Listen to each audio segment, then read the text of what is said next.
didn't even get to bronze. Hey guys, it's Jason with Longtime Gaming. This is part 2 of my video series on Star Citizen and mining. In my first video I released, I basically covered the Orion Mining Ship and the details and whatnot regarding that ship and kind of what it was all about. And I just did a bunch of theory crafting about it. I didn't even look at the mining occupation itself. So that's what this video is going to cover. Basically, it's going to give you just a quick glimpse into mining as a profession and what we can hopefully expect in the Star Citizen universe. So jumping right into it, let's go ahead and talk about the two paths that you'll most likely encounter in game: freelance mining versus working as an agent. Now, on the Star Citizen website, there's a page that kind of walks everybody through the mining occupation. And so I'm going to put that link in the description. So if you like, you can just go ahead and check that out. But I'm kind of going to use that as a format for this video.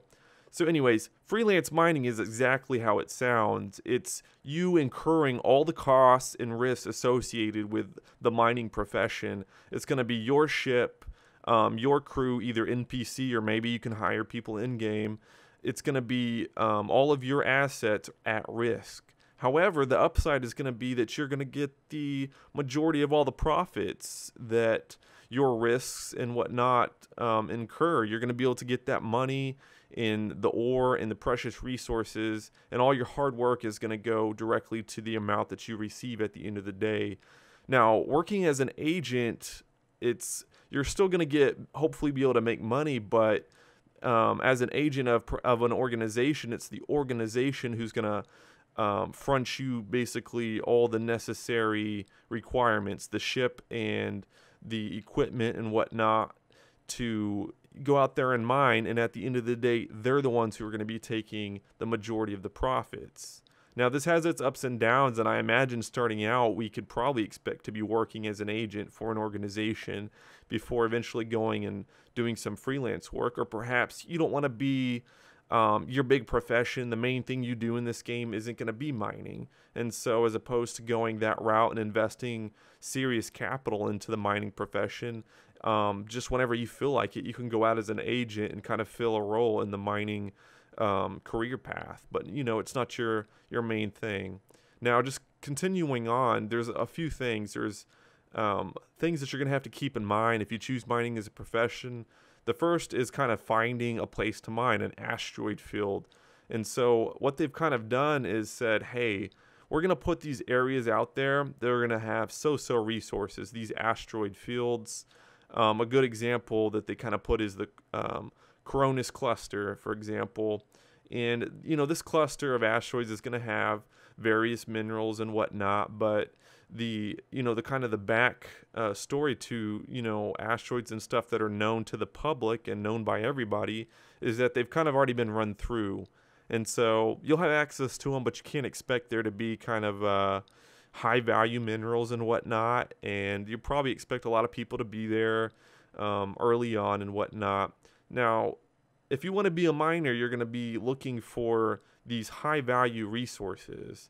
So as a part of a profession, one of the professions in this is basically it's going to be to find asteroid fields in just zones and places that aren't known to the public. And say you're one of these things who's going out there and scanning and looking for these asteroid belts, you're going to be able to sell that information to a miner, maybe an organization who then, you know, hires various agents to go out there and mine these asteroid fields. Or maybe you're a sole dedicated miner, and in addition to the mining profession, you're gonna be able to have this where you can go out there and find these little high value asteroid fields, and, you know, you just have that much better success in mining because you're going to be making more, you're going to be gathering higher value resources in greater quantities because there's going to be less competition at that mining asteroid field and whatnot.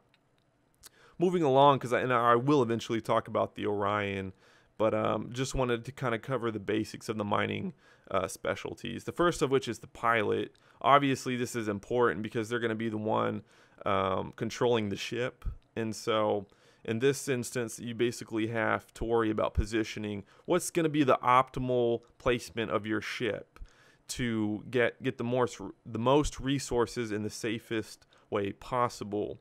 Now, I say safe because there's going to be certain dangers involved in mining. First of which is that there's going to be the potential when you are mining for there to be explosions.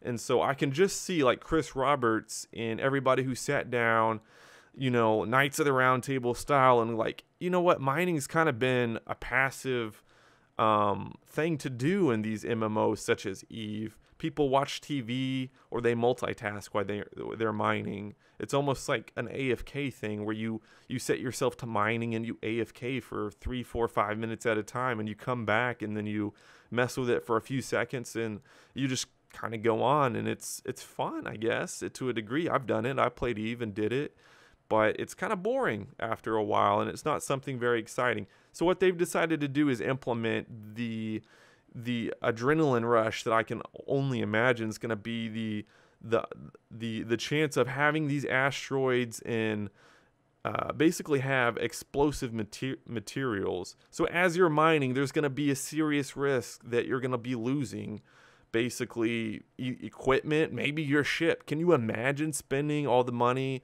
to get a huge ship such as the Orion and going out there and finding this asteroid field that's high value and whatnot, but because you're a pilot or beam operator, this is going to be the specialty that's responsible for basically doing the drilling. As they describe it, you're in charge of basically a large beam, this huge beam it's going to be fracking and just cutting these asteroids. And now to the danger part of this, it's going to be there's a chance that there's going to be exothermic reactions. So if you could picture like a hydrogen pocket, for example, or something like that, you know, some kind of material that's explosive in nature, and if you commit too much energy to the beam, you risk blowing yourself up or maybe some high value equipment. And this goes back to the pilot and his responsibility of positioning the ship. Maybe you get too close because, you know, the closer you are to the asteroid, the closer you can, the quicker you can collect resources, which is logical. But at the same time, there's maybe a higher risk to cause damage to your ship and equipment. So I love that. I love the idea that there's going to be this ongoing, consistent, persistent sense of danger from a profession that has been and commonly just boring, and you know, it's lethargic in some cases, but in this case it sounds like you're gonna have to be like on your game, or else, you know, you could basically wind up dead and, you know, killing your whole freaking you know, everybody on your ship, your entire crew. Now, just real quick, the beam operator, like I said, he's going to be responsible, or he or she's going to be responsible for fragmenting the asteroid. In addition to that, you've also got the scan operator. Now, this responsibility is basically you're going to be firing out missiles who are going to scan the asteroid fields to find the, you know, the most resource-rich deposits in the asteroid. That way you can home in and kind of not waste your time just combing through an asteroid belt looking for, you know, garbage and whatnot. So you'll have some strategy in that. You have a scan operator combing through the vast majority of these asteroid fields, narrowing down your asteroids to the ones that are going to be most profitable. Moving along, also, let's go back to the beam operator. You're going to have some options in this. The exothermic reaction detector, just what I was going over. So you're going to have equipment that's going to basically monitor the asteroids and whatever you're mining for these mineral deposits that are going to be dangerous and explosive. You're going to have a laser seismometer, which basically is going to give you another tool that kind of lets you know, based on how much energy the beam that you're using to fragment these asteroids is causing, whether or not you're in a danger zone. And so that just kind of adds to it. I mean, this isn't something you can just like, okay, I'm going to AFK and just mine. It sounds like if you were to get to the level where you have a large ship like the Orion that's manned by an entire crew of people, you're going to have each person dedicated to their job while they're doing this. So that's exciting in my opinion. Moving along, you've got an analytical materials processor. This basically gives you an idea of the breakdown of each asteroid or fragment perhaps that you're going to be mining. So just lots of details. The immersion that this to me is going to generate is just massive. If you can picture all of these jobs, and I don't know if you heard or watched my last video. If you didn't, you need to check it out. I'll put a link in the description. But I do oil and gas for a living, and so my background has kind of been in oil and gas for the last few years. So to like see stuff like this detailed, is kind of just like, yeah, I'm pretty much in this game for the long haul. Cargo operator, this is the next line in your crew, and they're basically going to be on the ship, on the bridge, monitoring camera equipment. So if you can imagine like these huge chunks coming at your ship, you're hauling them in using the beam, right? Or maybe there's drones coming in, pushing these large objects towards your ship. Somebody's got to be like there to manage them.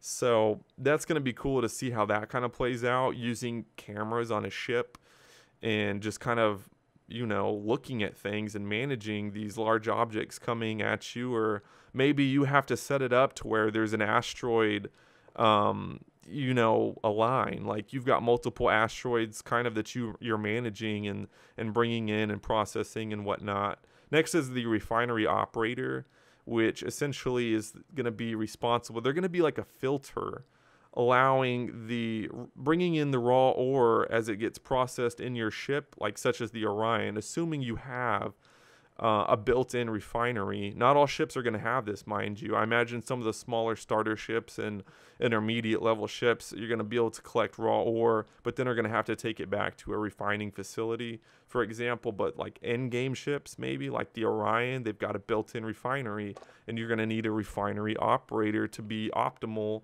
in your mining operation. And they're going to essentially be responsible for deciding what's important and what's not. So you find this high value asteroid field and you're mining it, but there's going to be a lot of junk coming in, and maybe there's like a time crunch. Maybe there's competition coming in and you just got to be alert. So you have to be able to optimize the storage of your ship. If you've seen the but the animation, you'll see these cargo containers on the Orion. They're large and they rotate, it looks like. Now, personally, the refining operator seems like they're going to have a tough job, in the sense that if you've only got one go where you can fill up the ship, and then once it's full, you're done, because you either like, you can't just come back and do this repetitively. Like maybe it's like you find an asteroid field and, you know, maybe NPC pirates or something to make it to where you've got a limited opportunity at this asteroid field, and you can't repeatedly go in there. And I think you catch my drift. Like there's other competition there, so you have to make every ounce, every pound of ore that you save count. So I think it's going to be cool to have an important job like that. And lastly, obviously, you're going to be selling your cargo, and so other things are going to be involved. Now, I covered kind of the Orion in my first video, but let's go ahead and take a look at it. Just looking at it real quick, I'm going to go ahead and show you all a couple clips here. Just checking out the ship here, guys. We've got the Aurora in the foreground and then the Orion in the background. Takes a second for the camera to pan out and give you kind of the blunt force impact of the size of the Orion in comparison to a starter ship such as the Aurora. I want to go ahead and give a shout out real quick to GrayheadedGamer, who is nice enough to lend me a few clips from his YouTube channel. If you haven't checked out his channel yet, y'all definitely need to, and I'll put a link in the description. He's got a nice little niche that kind of gives us a perspective of what the various ships look like in a side-by-side comparison in the CryEngine. So yeah, I'll check him out. Link is going to be in the description. This is going to close out my video, guys. I really hope this is something y'all enjoy. Give me a thumbs up if you like the video. Feel free to subscribe if you want to see more content, and drop a comment if there's any way I can improve the video. I enjoy making these videos for you guys, and hopefully we'll be able to continue doing that. Thanks for watching, and I'll see you next time in the verse.